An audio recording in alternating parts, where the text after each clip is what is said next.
Honorable, please welcome. Thank you very Thank you much. for honoring our You're invitation. welcome, sir. Okay. And so please introduce yourself to our viewers and tell us what inspired you to establish that support. Okay, so my name is David Appiah Godson. I am a student of the University of Education, Winneba, a level 200 student of the Social Studies Department. What inspired us to establish that support was actually in level 100. During the time of the deactivation of various of our students, we realized that a lot of people needed support. So myself, together with my team, we started generating funds to pay people's school fees. So then one person suggested that why don't we make it into an organization, a non-profitable organization that is going to help students. So then the name just popped up, that support. And that's been the initials of my name. And then we started it and it has been great ever since. Yes, sir. That's very nice of you. Thank you very much. You You're know, welcome. your name is all over the university Yes, campus. please. Yes, please. Everywhere you are passing, that. I've heard a lot of a lot of about you here. A lot Okay, sir. about you here. We bless So God. okay. So as a student leader, what leadership values have guided your journey so far? Okay, so as I began with the introduction, compassion. With me, every decision that I take, every decision that I make in life, one value that guides me is compassion. And then also hard work. I believe you cannot serve the people if you are not hardworking. So hard work is also a value that inspires me and then guides me. And also honesty. You can't be a liar if you want to serve the student body. You have to be honest. So compassion one, hard work two, and honesty. There are others, but these are the main blocks, the building blocks that helps me in whatever that I want to do as a student leader. Thank you very much. Okay, thank you very much. That's a great answer coming from you. And so there has been a growing speculations. Some are saying you are going for local news president. Some are saying you're also going for SRC president. How true is this, or how do you answer these questions that people are having? Okay. Thank you very much for the question. I believe this is an exclusive, and the truth is, when we started off this journey, we have one goal and one goal only, and that is to serve the student body of the University of Education, Winneba. Position actually doesn't define us. We're doing this even before we had the notion to contest for a position. So whether local looks or SRC, one thing I want you to be clear is that our mission is to serve the students of the University of Education and then promote the welfare of students. So we know that there are many speculations, but one thing we can say, and then I'm saying it live on the NKB talk show, that we are going for the SRC. Wow. We are no more going for the local nooks. We are going for the SRC. So hopefully you will be hearing conversations, you'll be hearing ourselves on the media, you'll be seeing us on the media. And then when the time is due, we plead on everybody to vote for us so that we can make things work in the SRC. Thank you very much. Wow, congratulations on that. You're welcome. And so sir. that's a breaking news to you. He's going for the SRC president, if I'm not mistaken. That's true. So those of you who were asking, is he going for local news SRC? Now the breaking news is here. He's going for SRC, and then definitely we know he needs your support. And so, Honorable, please, if you eventually decide to contest for a major student leadership position, what factors will influence your decision? Like what influence your decision for The leadership. for this leadership position? Thank you very much, sir. It might be that you are vetting me right here. Let's make it as a mini vetting. Okay, sir. So the first thing is that every student leader, I believe, champions for the welfare of students. If you're a student leader and then the mission or your vision is not to champion the welfare of students, to make the students living on campus to have a better place to live, to have a better ambience to study, then I believe you are not fit to become a student leader. So the first thing is that we want to champion student welfare. We want to tackle the issues that students are facing and then help them so that those issues will be solved as we rise to power. So the first thing is to champion student welfare. The second thing is that, you see, When you are a leader and your people don't seem to be honest, there is a problem. So I believe that you have to be honest if you want to become a student leader. Yeah. Tell them the truth. Tell them what is really on ground. Don't promise them things that later you'll not be able to do. So I believe that you have to be honest. Yeah. And then the last one is that you have to get the people at heart. You have to get them at heart. You have to know what they are going through, what they are feeling. I cannot say I'm champion students welfare if I don't know what they are going through. Yeah. Because some of our politicians that we have, some of them, they don't even use the rules that their constituents they use. But they say that they are championing their welfare. So you have to go on grounds and then know what they are going through. Yeah. And if you know what they're going through, have the compassion so that when you rise to power, you'll be able to solve those problems for them. So these are the basic things that I will look at, the basic values I will look at if I am going to ascend into any student leadership position. Thank you very much. Thank you very much for that one. Yeah, I think you are right. Most of our leaders, they are not honest. Yes. They will tell you things that they can't do. So when they are giving the mandate, immediately they get to office, then they are telling us a different thing. Sure. And I like the way you put that one out for us. And if you are watching us, this is still MKB Talk Show. We are live on all our social media handles, YouTube and then Facebook. You can comment, like, and share for others to have it. And so to continue the conversation, Honorable, Yes, sir. in your opinion, what are the biggest challenges currently facing students at UEW? Okay. And how should student leaders address them? Thank you very much. The first one is accommodation issues. The first one, right out of the gate, is I think accommodation. recently the rent control manager was around Yeah, it was UEW. around. Yeah. Okay. You see, my problem is that a lot of students come to school for one thing, to learn.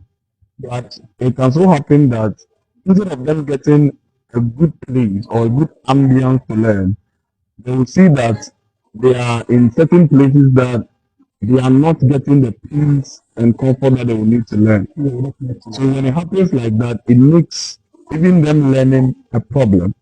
So I believe the first thing is accommodation issues. And when you rise to power by the grace of God, you have set things in motion that will be able to use to tackle these issues. The second thing that I would like to talk about is with regards to our various lecture theatres. Yes. You see, people will go into the lecture theatres and they'll find that some of the chairs is not working properly, some of the fans and those stuff.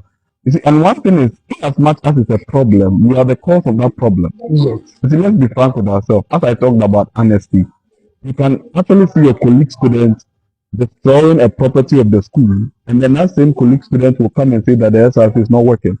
I think this administration has done well with so many things that they are doing, but we, the students, have to make sure that we guide and then we secure the things that they have done. So the first thing is accommodation. The second one is creating an atmosphere that's going to set learning and then understanding also in motion. The students will be able to understand the things that they learn.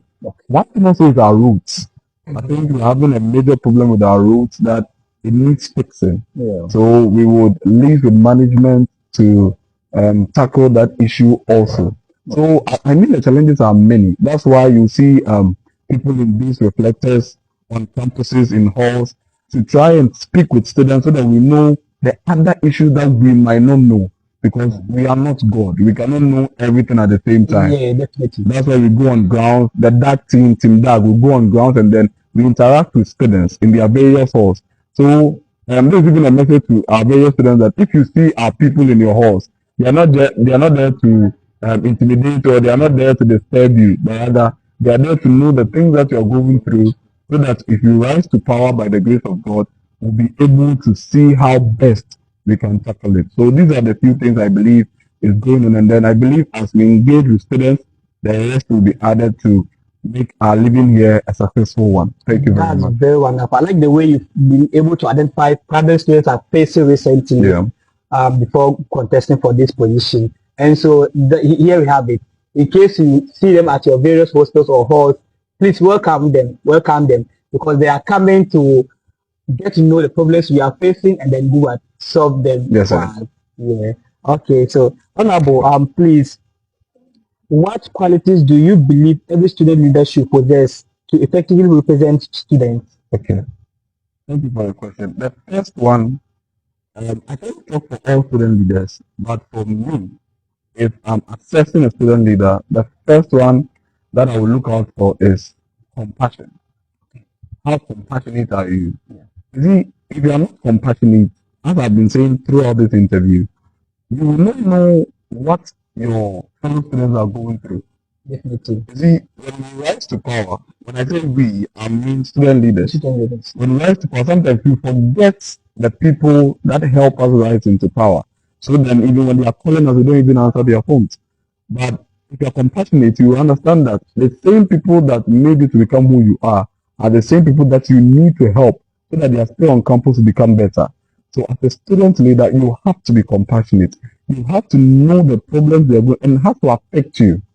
You can't say that because the thing is not affecting you, are not going to solve it. If that was the case, you should have been an individual leader, not a student leader, right? You should be a leader of your own self, not the entire student populace. Yes. So if it's not affecting you, you must know those that is affecting them and help them with that. The second one I'll talk about is hard work. You have to be dedicated. You have to be disciplined. Sometimes your body might tell you otherwise, but you have to enforce your body to work for the people. You have to put things in motion to ensure that the well-being of students is being propagated all around. So that as much as you are the student leader, when the welfare of students are becoming better, they will praise you. You see, when the people sell you to people outside the school, then it means you have worked. But if you have not worked, even your own people will fight against you. So you have to be dedicated, you have to be hardworking, you have to make sure that you are honest. Be honest to your people. Talk to them about the issues on ground. Be honest to them about the things that you are doing and the things that you are not doing. If you have these values as a student leader, I believe that if I'm the one voting, I will vote for you. So for those who aspire to become student leaders, just as myself, these are some of the qualities you have to ensure that you have. There are also many others, but these are the ones that I believe if you have it and then you are pursuing any student leadership position, it's going to help you in the long run. Thank you very much. Very nice. Thank you very much, Honorable, for that. I think you are right. Most of our leaders, when they come, they will tell you all the sweet things. But immediately get into that office, it seems as I don't know if they always take some pills and then everything vanishes or what. I don't know. But I like the way you put that for me. And so, Honorable, student politics can sometimes become divisive. Like it brings division. And so, how do you intend to promote unity and healthy political engagement on campus? Thank you. Campus. Thank you for this question. There's a tough one. You see, I've been on this campus for 2 years. So I followed last year's election, and then I'm in the race in this year's election. One thing that I know is that there is one thing that can't go wrong when it comes to student politics or student leadership is that if what you are doing it for the betterment of the people, there won't be division. Okay. If whatever that you are planning to do for the student community is for the betterment of the student, even if there is division, it will be people who are pursuing their selfish interest. Okay. Because you can't tell me that someone is going for a position, the person is an Asante, quote unquote. So therefore, because I'm a pastor, I'm not going to vote for the person. Whereas the policies the person is bringing on board is one that is going to help the entire student populace. So I believe that number one, how you can bring people together is championing the betterment of the people. If you champion the betterment of the people, there won't be division. And if there is any division as you are pursuing that cause, everyone will know that you are doing it for your selfish interest rather than for the betterment of the people. So just champion the welfare of the student community, set things in motion, and then they themselves will come and support you. Thank you very much. Thank you very much. That's very nice from you. And this NKB Talk Show, this program is proudly sponsored by Pidim Prime Produce and then Pepper and NKB Land Services at the University of Education, Wimba. And so to continue on the conversations with Honorable David Appiah. And so our next question is that, Honorable, finally, Okay. what message would you like to leave with the student of the University of Education, Winneba. Okay. Thank you very much. I believe that in every institution, there has to be people that will lead Yeah. the group of people that are in that institution. And for myself and for all of us at Tindag, what we are looking at is for the welfare of students, the betterment of the welfare of students. So every policy, every campaign promise, everything we are doing at Tindag and Enemak support is for the betterment of the welfare of our various students. You see, we started this in level 100 when we were paying the fees of people. Yeah. And when we were doing that, most people were saying agenda, but we didn't even know what agenda was at that time. We just had the feeling that let's do this so that our colleagues were not going to be deactivated. And then we added paying the transportation fee for people to go back home. Because we realized that a lot of people can finish their papers and they'll be on campus. You ask them what's going on, they won't tell you the truth. But then upon further investigation, they'll tell you that they don't have money to go back home. And they started paying that one also. And realized that That's great. as we were doing that, people were seeing our good work and they were supporting us. Some of the people that I paid for, I was not even the one that paid, was people who were connected to me that paid. And then they used my name to cover it. That's why I'm saying that if you are championing the betterment of students, there won't be division. So what I can tell the students of UW is that we are here for them. Okay. We are here for the betterment of the students on campus. We are here to champion student welfare, how much they will be able to enjoy the SRC. When I say enjoy the SRC, to advocate for their needs, to propagate their needs to the administration so that together we can make UW a place where we all can be comfortable living in. So that's why Team Dag is here. We are here for them. And as we always say, we move forward together. So they should join us and then let's make this dream a reality. Thank you very much. Thank you very much for coming. That's a wonderful speech. You're welcome. And then reply that you've given to us. I'm much grateful for that. Thank you very much for that. I think you have a lot of schedules and I have to leave you here so that you can continue doing the good work for the betterment of the student of UEW. And so my viewers at home, this was a conversation between I and then the founder and the leader of that support, Mr. David Appiah. And so, as he stated earlier, to be a leader, you have to be compassionate. You have to be determined, hard work. You have to be committed to what you tell the student body. You should make sure that anything that you are doing is for the betterment of the student body and not for your selfish gain. So we're going for a quick commercial break. When we come back, there's a lot more for you. This has been NKB Talk Show. See you in next 1 minute.